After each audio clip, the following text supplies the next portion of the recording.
শুরু করছি আজকে নতুন একটা ব্লগ। আজকে একটা রেসিপি দিয়ে শুরু করছি। এই রেসিপিটা একবার করে খেয়ে দেখো।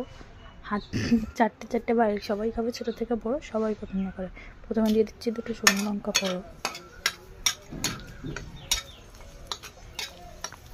শুকনো লঙ্কাটা হালকা লাল হয়ে আসলে আমি দিয়ে দিচ্ছি গোটা জিরে। গোটা জিরেটা একটু হালকা লাল হয়ে লাল হয়ে এসছে যখন, দিয়ে দিয়েছি আমি কুচি করে রাখা পেঁয়াজ এবং চিড় করে রাখা লঙ্কাটা। আর তোমাদেরকে একটা টিপস শিখিয়ে দিই, যে লঙ্কা তেলে দেওয়ার সঙ্গে সঙ্গে ফাটে, তার জন্য অনেকেই ভয় পায়। হালকা একটু লবণ ছড়িয়ে দেবে লঙ্কার উপরে, দেখবে লঙ্কাটা আর ফাটবে না। পেঁয়াজটা যখন লাল লাল করে ভাজা হয়ে গেছে, এরপরে দিয়ে দিচ্ছি কুচি করে রাখা আলুগুলো। কুচি করে ভালো করে ধুয়ে রেখেছিলাম আলুগুলো, সেই আলুগুলো দিয়ে দিচ্ছি। আলুটা দিয়ে দেওয়ার পরে এর উপর দিয়ে দিচ্ছি স্বাদ মতো লবণ।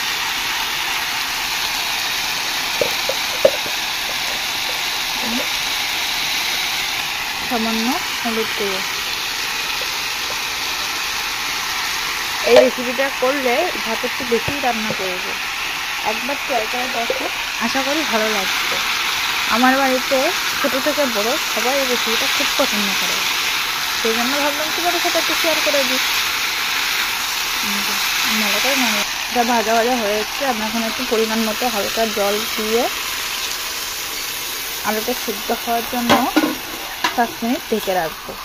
এই যে হালকা পরিমাণ মতো জল দিয়েছি, আলুটা ছিল সিদ্ধ হওয়ার জন্য, সেই কারণে যেন সিদ্ধ হয়। দিয়ে 5 মিনিট ঢেকে রাখবো। 5 মিনিট হয়ে গেছে, আমি এখন ঢাকনাটা খুলে দেখছি, এরকম আমার আলুটা ভালো সিদ্ধ হয়ে গেছে। এই দেখো আলুটা সিদ্ধ হয়ে গেছে। হ্যাঁ, এই রান্নার মেনে এই যে মাছটা একটু ফাঁকা করে নিচ্ছি, নিয়ে মেন আকর্ষণ হচ্ছে ডিম। যে ডিমটা ফাটিয়ে আমি ওর উপরে দিয়ে দেবো।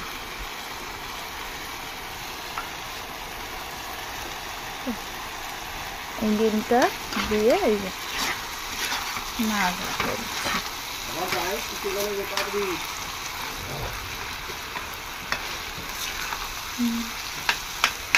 দেখো সবকটা আলুর সাথে মিশিয়ে দিলাম।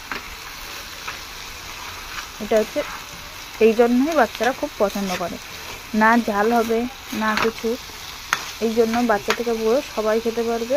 খুব সুস্বাদু একটা খাবার, বাড়িতে প্লিজ একবার বানিয়ে দেখো। গরম ভাতের সাথে, রুটির সাথে খুব সুন্দর লাগে খেতে। আমরা যার সাথে মনে করে খেতে পারবো, পরোটা, রুটি, ভাত সব কিছুর সাথে চলবে। Tata everyone. এভাবে নাড়াচাড়া করে 5 মিনিট পরে নামিয়ে দেবো। টাটা।